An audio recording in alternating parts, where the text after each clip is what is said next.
Oli. Com verem en l'últim vídeo, la foscor, prefixos i sufixos al diccionari normatiu valencià. Estos sufixos s'utilitzen per a paraules femenines abstractes.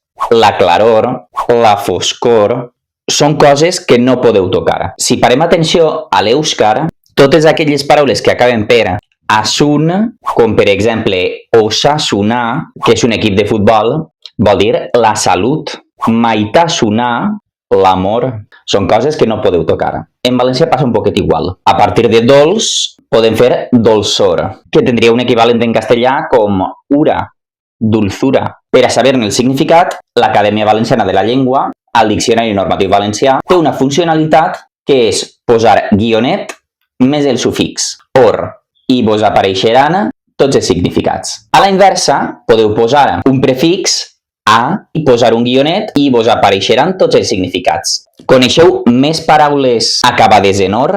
Coneixeu aquesta funcionalitat del Diccionari Normatiu Valencià? Deixeu als comentaris. Au, cacau.